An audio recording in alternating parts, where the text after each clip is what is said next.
Today's portion, direct and inverse proportion. What is the difference between direct and inverse? From some examples we can see. Then you listen. One example. Then if the number of items we purchased, if it increases, then the cost of purchase that also increase. That means number of items and cost of that purchase. Then there we can see a direct relation. Number of purchase increase, number of items purchase increase, then the cost also will increase. So here ഒരു value കൂടുമ്പം number കൂടിയാൽ corresponding cost അതും കൂടും. So if x and Y are the values you take, then when x increase y also increase. Okay, ഇതാണ് direct proportion. രണ്ട് വാല്യൂവിൽ ഒരെണ്ണം കൂടിയാൽ അതിൻ്റെ കറസ്പോണ്ടിങ് അടുത്ത വാല്യൂ കൂടും. ഇനി അതല്ലെങ്കിൽ എക്സ് ഡിക്രീസ് ചെയ്താൽ വൈയും ഡിക്രീസ് ചെയ്യണം. So this type of relation is known as direct proportion. Okay, ഇനി ഒരു എക്സാമ്പിളോട് പറയാം. The money we deposited in a bank, if it increases, the interest for that money that will also increase. നമ്മൾ കൂടുതൽ പൈസ ഇട്ടാൽ നമുക്ക് കൂടുതൽ ഇൻട്രസ്റ്റ് കിട്ടും അല്ലേ. നമ്മളുടെ പൈസ കുറഞ്ഞാൽ ഇൻട്രസ്റ്റും കുറയും. അവിടെയും ഒരു ഡയറക്റ്റ് പ്രൊപ്പോർഷനാണ് മണി ആൻഡ് ഇൻട്രസ്റ്റ്. അവിടെ മണി ആൻഡ് ഇൻട്രസ്റ്റ് ആണ് അവിടുത്തെ വാല്യൂസ്. മണി കൂടുമ്പോൾ ഇൻട്രസ്റ്റ് കൂടും. നമ്മൾ മണി ഡെപ്പോസിറ്റ് ചെയ്യണത് കുറഞ്ഞാൽ അതിൻ്റെ കറസ്പോണ്ടിങ് ഇൻട്രസ്റ്റും കുറയും. അപ്പോൾ ഈ രണ്ട് എക്സാമ്പിളും ഡയറക്റ്റ് പ്രൊപ്പോർഷന് എക്സാമ്പിളാണ്. ഓക്കെ, ഒരു വാല്യൂ കൂടുമ്പം അടുത്ത വാല്യൂ അതുപോലെ തന്നെ കൂടും, അല്ലെങ്കിൽ ഒരു വാല്യൂ കുറഞ്ഞാൽ അടുത്ത വാല്യൂ കുറയും. അതാണ് ഡയറക്റ്റ് പ്രൊപ്പോർഷൻ. ഓക്കെ, അപ്പോൾ ഡയറക്റ്റ് പ്രൊപ്പോർഷനിൽ suppose X and Y are the two values, then we can see x divided by y that is equal to a constant. അതാണ് ഡയറക്റ്റ് പ്രൊപ്പോർഷൻ. എക്സും വൈയും ടു വാല്യൂസ് ആണെങ്കിൽ X by Y is equal to a constant. അതാണ് direct proportion. Okay, two quantities X and Y are said to be in direct proportion if x by y is equal to k. K means a constant. Or otherwise we can say if y1 and y2 are the corresponding values of x1 and x2, y1 and y2 are the corresponding values of x1 and x2, then if they are in direct proportion, we can say x1 by y1 is equal to x2 by y2. Clear now? If x1 and x1 x2 and y1 y2 are the corresponding values, then if they are in direct proportion, then we can say x1 by y1 is equal to x2 by y2. Okay, by doing some examples it will be some more clear. So listen now. ഇത്ര നിങ്ങൾ ഓർത്താൽ മതി.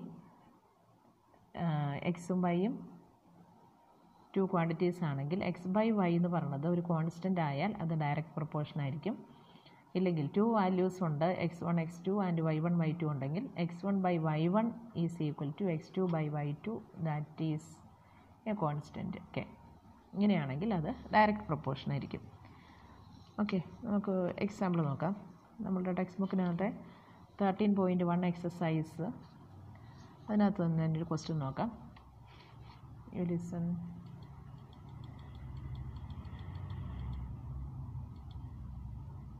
Now the question number 4.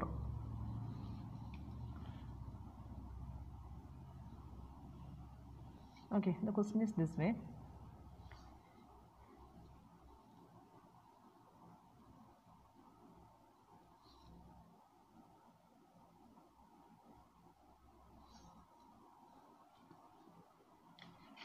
It is exercise 13.1. By getting a question you listen, is it direct or inverse first? Here the question is this way: a machine in a soft drink factory fills 840 bottles in 6 hours, how many bottles will fill in 5 hours? That is the question. Okay, in 6 hours, then here the number of bottles and time, that are the quantities, bottles and time, and here 840 bottles fills in 6 hours. For filling 840 bottles, 6 hours is needed. Then in 5 hours, how many bottles can fill? That is the question. മനസ്സിലായോ? അപ്പം നമ്മളുടെ time കൂടുന്നതനുസരിച്ച് bottles കൂടും, time കുറഞ്ഞാൽ number of bottles decrease ചെയ്യും, ഇല്ലേ? അല്ലെങ്കിൽ കൂടുതൽ bottle fill ചെയ്യാൻ വേണ്ടി നമുക്ക് കൂടുതൽ ടൈം എടുക്കും. നമ്മളുടെ നമ്പർ ഓഫ് ബോട്ടിൽസ് കുറയുവാണെങ്കിൽ ടൈമും കുറയും. അപ്പോൾ ഇവിടെ എക്സ് കൂടിയാൽ വൈ കൂടും, ഇല്ലെങ്കിൽ എക്സ് കുറയുവാണെങ്കിൽ വൈ കുറയും. That means it is A direct proportion, അല്ലേ? അപ്പോൾ നമുക്ക് ഈ ക്വസ്റ്റ്യൻ ചെയ്യാനായിട്ട് ഇങ്ങനെ കൺസിഡർ ചെയ്യാം. എക്സ് ആൻഡ് വൈ ആണ് ക്വാണ്ടിറ്റി എന്ന് വിചാരിക്കുക. എക്സിന് ബോട്ടിൽസും വൈ കറസ്പോണ്ടിങ് ടൈമാണെന്ന് വിചാരിക്കുക. അപ്പോൾ എക്സിന് ഫസ്റ്റ് സെറ്റിന് നമ്മൾ x1, സെക്കൻഡ് സെറ്റ് x2 കൊടുത്തു, ടൈം y1, y2. അപ്പോൾ x1 കറസ്പോണ്ടിങ് ടൈമാണ് y1, x2ൻ്റെ corresponding time y2. Okay, then the values are in direct proportion, then we can say x1 by y1 is equal to x2 by y2. So we can apply the values here. x1 is 840, then x2 that is not given, so you can give x2 itself, and y1 6 and y2 5. Now we have an equation. By solving this we can find the value of x2. So for that we can cross multiply this way. So x2 into 6, that is 6x2 is equal to 840 into 5. Okay, 6x2 is equal to 840 into 5. So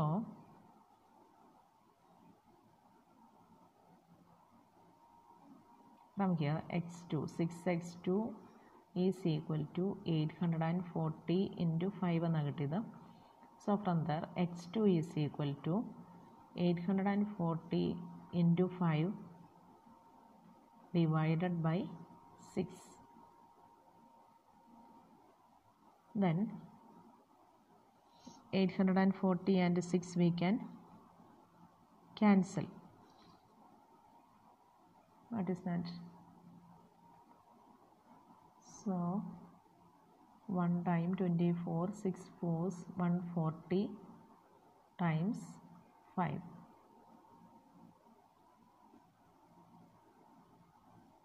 So 140 times 5, that is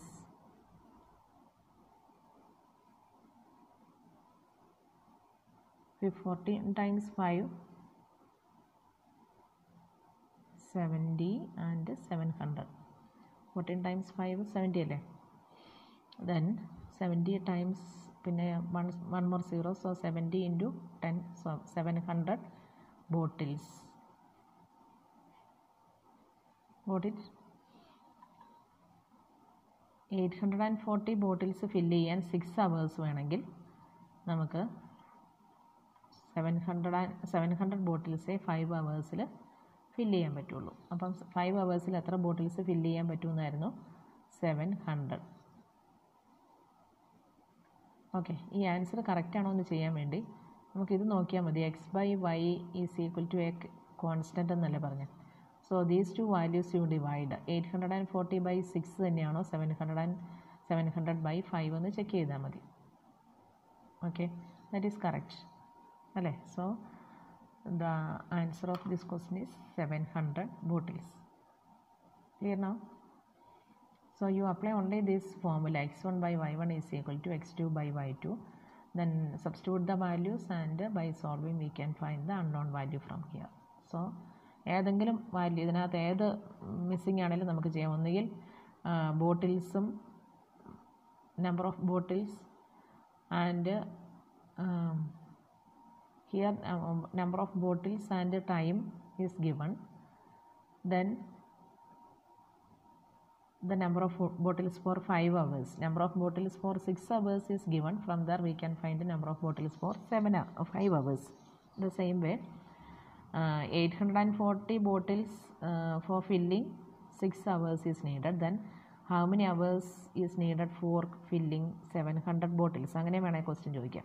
okay, അപ്പോൾ നമുക്ക് അവിടെ y2 ആയിരിക്കും unknown. അപ്പോൾ ഇതിനകത്ത് x1 x2 y1 y2 ഇതിൽ ഏതെങ്കിലും ഒരു value unknown ആണെങ്കിൽ the other by using the other values we can find it. Okay, so the same way one more question we can do. Now second one, suppose, can you see the question? Suppose 2 kilogram of sugar.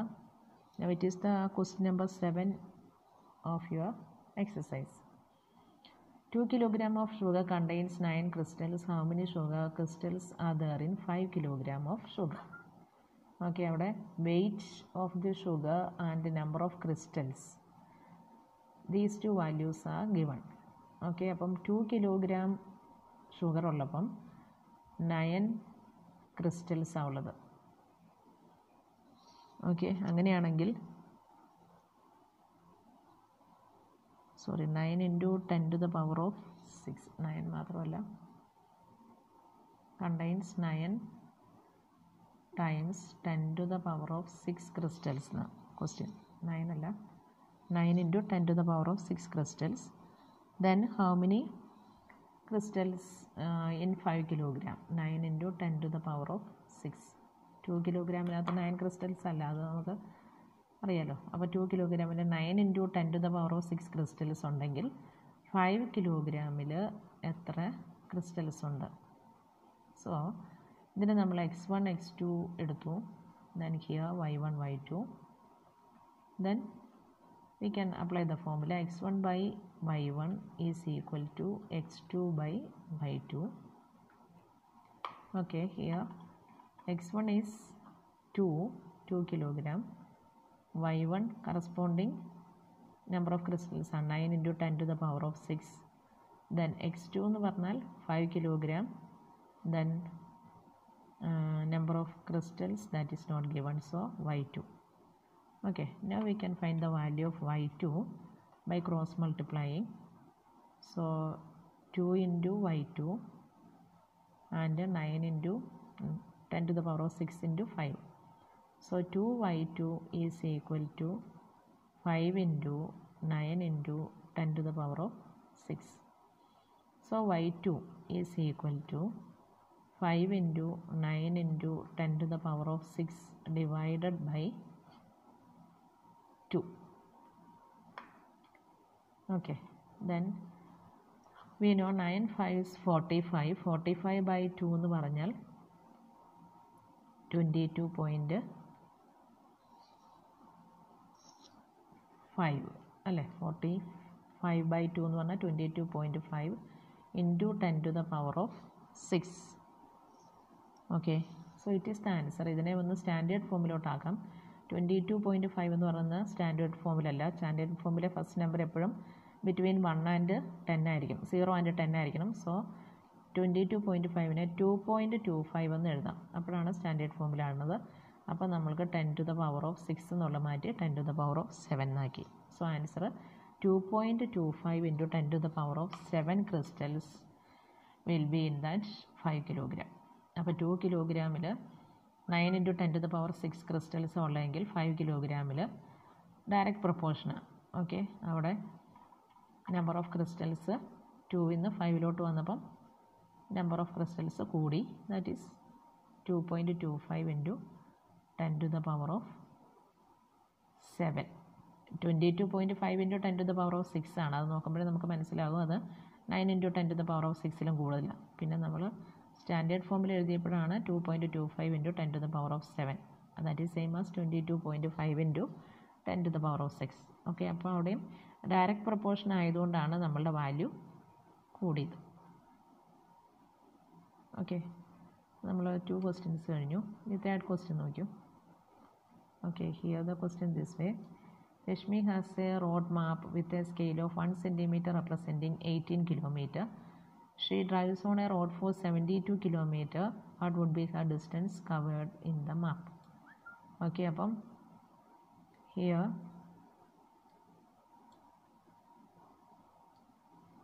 ഏതൊക്കെ ക്വാണ്ടിറ്റീസാണ് ഉള്ളത്? Okay, മാപ്പിലെ ഒരു scale 1 centimetre that representing 8 kilometre. Okay, അപ്പോൾ distance in map and the actual distance അതാണ് അവിടെ വന്നിരിക്കുന്നത്. Okay, അപ്പോൾ distance in map, distance in map and distance in that road, actual distance. Okay, here 1 centimeter in map representing 18 kilometer on that road. അങ്ങനെയാണെങ്കിൽ 72 kilometre represent ചെയ്യാൻ നമ്മൾ മാപ്പിൽ എത്ര distance ആണ് എടുക്കുന്നത്? That is the question. Okay, 18 kilometre represent ചെയ്യാൻ 1 centimetre ആണെങ്കിൽ 72 kilometre ചെയ്യാൻ എത്ര ഡിസ്റ്റൻസ്, എത്ര സെൻറ്റിമീറ്റർ നമ്മൾ മാപ്പിൽ കാണിക്കും? By looking itself it is very clear. 18 times how much is 72? That itself we can do. Here 18 times 4 is 72. So 1 time 4 centimetre ആയിരിക്കും ഇതിൻ്റെ ആൻസർ അല്ലേ? നമുക്ക് ചെറിയ നമ്പേഴ്സാണ്, നോക്കുമ്പോൾ തന്നെ ആൻസർ എഴുതാം. ഇനി ഈ 4 എങ്ങനെയാണ് നമ്മളുടെ സ്റ്റെപ്സിൽ നമുക്ക് കാണിക്കാമെന്ന് നോക്കാം. Here x1 and x2, x1 and x2, and here y1 and y2. So x1 by y1 is equal to x2 by y2. x1 1 centimeter, so 1 by 18 is equal to x2 by 72. By cross multiplying 18 x2, this way we cross multiply, 18 x2 is equal to 1 into 72, that is 72. So x2 is 72 by 18. x2 is equal to 72 by 18, that is equal to 4. അങ്ങനെയാണ് നമുക്ക് 4 centimetre എന്നുള്ള answer വരുന്നത്. വെറുതെ നമ്മൾ answer മാത്രം എഴുതിയാൽ പോരാ. Question 2 mark or 3 mark question ആണെങ്കിൽ we will give this where the steps. Okay, now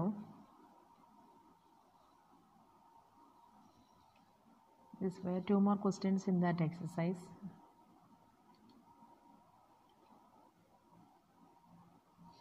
The next one, 10th question. A loaded truck travels 14 km in 25 minutes. If the speed remains the same, how far it can travel in 5 hours? Okay, 25 minutes എന്നുള്ളത് 5 hours increase ചെയ്താൽ നമ്മളുടെ ഡിസ്റ്റൻസും കൂടും അല്ലേ? Direct proportion ആയതുകൊണ്ട്. Okay, ഇവിടെ distance and ടൈമാണ് ഉള്ളത്. 14 kilometre travel ചെയ്യാൻ 25 മിനിറ്റ്സ് എടുത്തു. അങ്ങനെയാണെങ്കിൽ 5 hours ഉണ്ട്. ഇത് മിനിറ്റ്സാണ്. 5 hours എത്ര കിലോമീറ്റർ ട്രാവൽ ചെയ്യും? അപ്പോൾ ഹിയർ ഒരു വാല്യൂ മിനിറ്റ്സിലും 1 ഹവേഴ്സിലും ആണ്. അപ്പോൾ യൂണിറ്റ്സ് സെയിം ആക്കാം. ഇത് 25 മിനിറ്റ്സ് ആയതുകൊണ്ട് 5 hours നമുക്ക് കറസ്പോണ്ടിങ് മിനിറ്റ്സിലോട്ട് മാറ്റാം. 1 hour എന്ന് പറഞ്ഞാൽ 30 മിനിറ്റ്സ് ആയതുകൊണ്ട് 5 hours പകരം നമുക്കിനി 300 അല്ലേ, 5 times 60, 300 മിനിറ്റ്സ് എന്നാക്കാം. 300 മിനിറ്റ്സ്. ഓക്കെ, എന്നിട്ട് നമുക്ക് നേരത്തെ പോലെ തന്നെ x1 x2. ഓക്കെ, ഡിസ്റ്റൻസിനാണ് നമ്മൾ x എന്നുള്ള വേരിയബിൾ യൂസ് ചെയ്യുന്നത്, ടൈമിന് yയും. അപ്പം x1 x2, എക്സിൻ്റെ 2 വാല്യൂസ് x1 x2, വൈയുടെ 2 വാല്യൂസ് y1 y2. ഓക്കെ, മാറിപ്പോകരുത്. Then x1 by y1 is equal to x2 by y2. Then x1 is 14 by, it is x2. 14 by x2 is equal to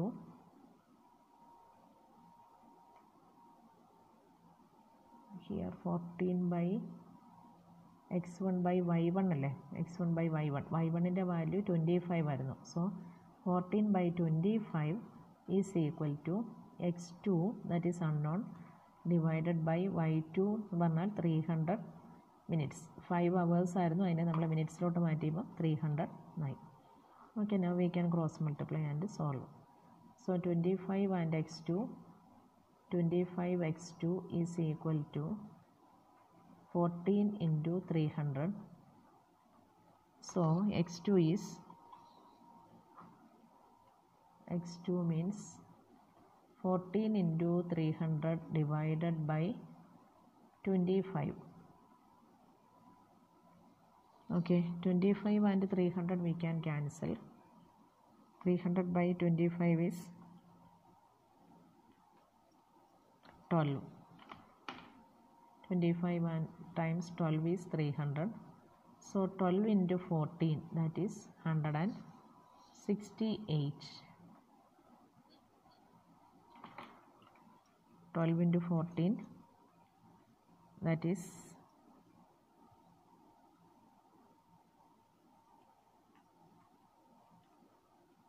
168 kilometer. Okay, അപ്പം 25 മിനിറ്റ്സിൽ travel ചെയ്തത് 14 kilometre ആയിരുന്നു. അങ്ങനെയാണെങ്കിൽ 300 minutes ആയപ്പോഴേക്കും നമ്മളുടെ time increase ചെയ്തു.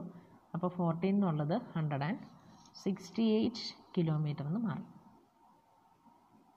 Okay, അപ്പോൾ ഇതാണ് ഡയറക്റ്റ് പ്രപ്പോർഷൻ. അപ്പോൾ നിങ്ങൾ ഡയറക്റ്റ് പ്രപ്പോർഷനിലുള്ള ഏത് ക്വസ്റ്റ്യൻ കിട്ടിയാലും ഇപ്പം നിങ്ങൾക്ക് ചെയ്യാം അല്ലേ. ഇത്രയും നോക്കിയാൽ മതി. രണ്ട് ക്വാണ്ടിറ്റീസ് ഉള്ളതിന് എക്സ് വൈ എന്ന് ഇടണം. എക്സിൻ്റെ രണ്ട് വാല്യൂസിന് ഒന്ന് x1 ഒന്ന് x2 കൊടുക്കണം. വൈയുടെ രണ്ട് വാല്യൂ ഉള്ളതിന് y1 y2 എന്ന് പറയണം. then we can apply the formula x1 by y1 is equal to x2 by y2. then we can apply the substitute the values and after by solving we can find the unknown value. So this for finding direct proportion it is very simple. ഇനി direct proportion മനസ്സിലായി ചെയ്തു കഴിഞ്ഞാൽ ഇൻഡയറക്റ്റും ഇതുപോലെ തന്നെ ഈസിയാണ്. അപ്പോൾ അവിടെയും ഇതുപോലെ ഒരു ഫോർമുല ഉണ്ട്. You remember the formula, that's only. Okay, now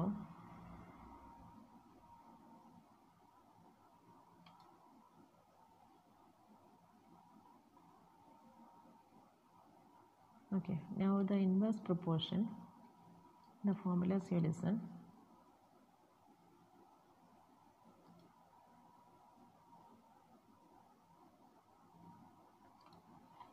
Okay, in direct proportion when x increases y also increase. Then the same way in inverse proportion, if two quantities x and y are said to be in inverse if x increase the corresponding y decrease. Okay, that is x into y is equal to a constant. Then we can say this x and y in inverse proportion. X and y are said to be in inverse if x increase then y decrease. That is if xy is equal to k. Then inverse proportion direct proportion പറഞ്ഞിരുന്നത് x by y is equal to k എന്നായിരുന്നു direct ആണെങ്കിൽ. ഇത് ഡയറക്റ്റിൻ്റെ. Okay, indirect ആയിരിക്കുമ്പം x by x y is equal to k, x into y is equal to k. Okay, അപ്പോൾ നമ്മളുടെ x1 x2 and y1 y2 are the corresponding values. Then if the values x1 x2 and y1 y2 are inverse, then x1 by x2 is equal to y2 by y1 ആയിരിക്കും. Okay, last formula ആയിട്ടൊന്ന് compare ചെയ്ത് പഠിച്ചാൽ നമുക്ക് മറന്നു പോയിരിക്കും. നമ്മളുടെ direct പ്രപ്പോർഷനിൽ നമ്മളുടെ formula എങ്ങനെയായിരുന്നു? x1 by y1 is equal to x2 by y2 എന്നായിരുന്നു. ഓക്കെ, ഇത് രണ്ടും ഡയറക്റ്റിൻ്റെ കേസിലാണ്. ഓക്കെ, ഇൻഡയറക്റ്റ് ആയിരുന്നു. അപ്പം അല്ലെങ്കിൽ ഇൻവേഴ്സ് ആകുമ്പം ഇങ്ങനെയാണ് അവിടെ x/y is equal to k എന്നുള്ളതിന് പകരം ഇവിടെ xy is equal to k എന്നാകും. ഇവിടെ x1/y1 is equal to y1 is equal to x2/y2 എന്നായിരുന്നു നമ്മൾ തൊട്ട് മുൻപ് ഡയറക്റ്റ് പ്രൊപ്പോർഷൻ ചെയ്ത ഫോമുല. ഇവിടെ ഇൻവേഴ്സ് ആകുമ്പോൾ formula x1/x2 is equal to y2/y1. y1/y2 എന്നല്ല, x1 x2 ആയപ്പോൾ നമ്മൾ നോർമലി റൈറ്റ് സൈഡ് y1/y2 എന്ന് വിചാരിക്കും. പക്ഷേ അങ്ങനെയല്ല, x1/x2 is equal to y2/y1. കാരണം x ഇൻറ്റു y k ആകണം അല്ലേ. അപ്പം x ഇൻറ്റു y k ആണെങ്കിൽ ക്രോസ് മൾട്ടിപ്ലൈ ചെയ്യുമ്പം ഇങ്ങനെ x1/y1 ഇങ്ങനെയല്ലേ ക്രോസ് മൾട്ടിപ്ലൈ ചെയ്യുമ്പോഴും x2/y2 ഇങ്ങോട്ട് വരണം. അതുകൊണ്ടാണ് x1/x2 is equal to y2/y1 ആണെങ്കിൽ അത് ഇൻവേഴ്സാന്ന് പറഞ്ഞത്. ഓക്കെ, അപ്പോൾ ഇതുപോലെ കുറച്ച് ക്വസ്റ്റ്യൻസ് ചെയ്ത് കഴിയുമ്പോൾ നമുക്കത് കുറച്ചുകൂടെ ക്ലിയർ ആകും. അപ്പോൾ ഈ ക്വസ്റ്റ്യൻസ് നമുക്ക് എക്സസൈസ് 13.2 ക്വസ്റ്റ്യൻസ് നോക്കാം.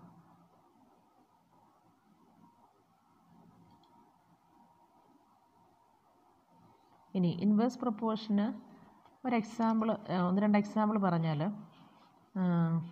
Speed and distance, speed of a vehicle and the time taken to cover a distance. Then we can see speed കൂടുന്തോറും നമ്മളുടെ ടൈം കുറയും. നമ്മൾ സ്പീഡിൽ നടന്നാൽ നമുക്ക് വേഗം എത്താൻ പറ്റും. അതുപോലെ വെഹിക്കിളിൻ്റെ സ്പീഡ് കൂടിയാൽ നമ്മൾക്ക് എത്തേണ്ട ഡിസ്റ്റൻസിൽ വളരെ ഫാസ്റ്റായിട്ട് നമുക്ക് ചെല്ലാൻ പറ്റും. അപ്പം സ്പീഡ് കുറഞ്ഞാൽ നമ്മളുടെ ടൈം കൂടും, പക്ഷേ സ്പീഡ് കൂടിയാൽ ടൈം കുറയും. അപ്പോൾ വാല്യൂസ് തമ്മിൽ ഒരു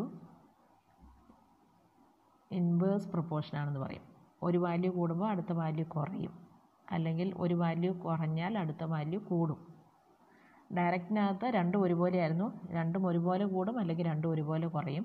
ഇവിടെ ഒരെണ്ണം കൂടുമ്പം മറ്റേ വാല്യൂ കുറയും. അങ്ങനെ വരുന്നതാണ് ഇൻവേഴ്സ് പ്രൊപ്പോർഷൻ.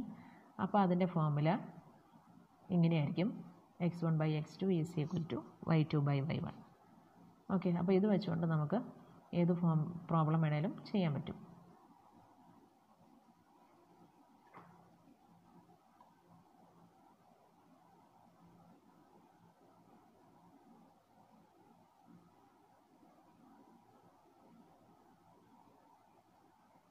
ഓക്കെ, അപ്പോൾ ഒരു ക്വസ്റ്റ്യൻ നമുക്ക് ചെയ്ത് നോക്കാം.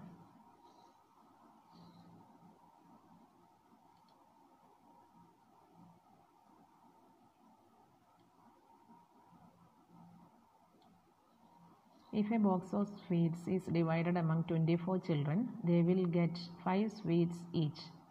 How many would each get if the number of children is reduced by 4? Okay, അപ്പോൾ ഇവിടെ number of sweets and children, അതാണ് റിലേഷൻ. അപ്പോൾ sweets and number of students or children. Okay, ആദ്യം 24 ചിൽഡ്രൻ ഉള്ളപ്പം ഒരാൾക്ക് 5 സ്വീറ്റ്സ് ആണ് കിട്ടുന്നത്. 24 ചിൽഡ്രൻ ഉണ്ടെങ്കിൽ 5 സ്വീറ്റ്സ് വെച്ച് ഒരാൾക്ക് കിട്ടും. ഇനി നമ്പർ ഓഫ് ചിൽഡ്രൻ റെഡ്യൂസ് ചെയ്തു, 4 എന്നായി. അപ്പോൾ നമ്മളുടെ നമ്പർ ഓഫ് ചിൽഡ്രൻ എഴുതിയ വാല്യൂസ് മാറിപ്പോയി. 5 ചിൽഡ്രൻ ഉള്ളപ്പം 24 സ്വീറ്റ്സ്. ഇനി ചിൽഡ്രൻ 5 എന്നുള്ളത് 4 ആയാൽ നമ്പർ ഓഫ് സ്വീറ്റ്സ്, ഓരോരുത്തർക്കും കിട്ടുന്ന സ്വീറ്റ്സിൻ്റെ നമ്പർ കൂടുവാണോ കുറയുവാണോ? ഒരു ക്വസ്റ്റ്യൻ കിട്ടിക്കഴിയുമ്പോൾ നമ്മൾ ആദ്യം നോക്കണം അത് ഡയറക്റ്റ് ആണോ ഇൻവേഴ്സ് ആണോ എന്ന്. ഡയറക്റ്റ് ആണോ ഇൻവേഴ്സ് ആണോ എന്ന് അറിയാൻ ഇതാ ചെയ്യണത്. ഒരു വാല്യൂ കൂടുമ്പോൾ അടുത്ത വാല്യൂ കൂടുവാണെങ്കിൽ ഡയറക്റ്റ്, ഒരു വാല്യൂ കൂടുമ്പോൾ അടുത്ത വാല്യൂ കുറഞ്ഞാൽ ഇൻഡയറക്റ്റ്. ഓക്കെ, ഇവിടെ 5 ചിൽഡ്രൻ ഉള്ളപ്പോൾ ഒരാൾക്ക് 24 സ്വീറ്റ്സ് കിട്ടി. ചിൽഡ്രൻ്റെ നമ്പർ 4 ആയാൽ നമ്പർ ഓഫ് സ്വീറ്റ്സ് കൂടുമായിരിക്കും അല്ലേ. പിള്ളേരുടെ നമ്പർ കുറയും തോറും അവർക്ക് കിട്ടുന്ന സ്വീറ്റ്സ് കൂടും. ആകെ നമ്മുടെ കയ്യിലുള്ള സ്വീറ്റ്സ് സെയിമാണ്. ആ സ്വീറ്റ്സിനെ ഡിവൈഡ് ചെയ്യുക. 5 ചിൽഡ്രൻ ഡിവൈഡ് ചെയ്യുമ്പോൾ ഒരാൾക്ക് 24 കിട്ടിയാൽ നമ്പർ ഓഫ് ചിൽഡ്രൻ 5 എന്നുള്ളതിൽ കുറഞ്ഞു. 4 ചിൽഡ്രൻ ആകുമ്പം ഒരാൾക്ക് കിട്ടുന്ന സ്വീറ്റ്സിൻ്റെ നമ്പർ കൂടും. സോ അപ്പോൾ അത് ഇൻവേഴ്സ് പ്രൊപ്പോർഷനാണ്. ഓക്കെ, അപ്പോൾ നമ്മൾ ചെയ്യണത് ഇത് നേരത്തെ പോലെ തന്നെ എക്സ് വൈ ടു ക്വാണ്ടിറ്റീസ്, എക്സിന് x1 x2 ദെൻ വൈയുടെ value y1 y2, then we can apply the value, that's only. Okay, അപ്പോൾ ഫോർമുല ഓർത്തോളം x1 by x2 is equal to y2 by y1, അതാണ് ഇവിടുത്തെ formula. x1 24, x2 that is unknown, y2 ഇനി y2 എഴുതേണ്ടത് y2 4, y1 5. Okay, then we can cross multiply, that is x2 times 4, 4x2 is equal to 24 times 5. So x2 is equal to 24 times 5 divided by 4.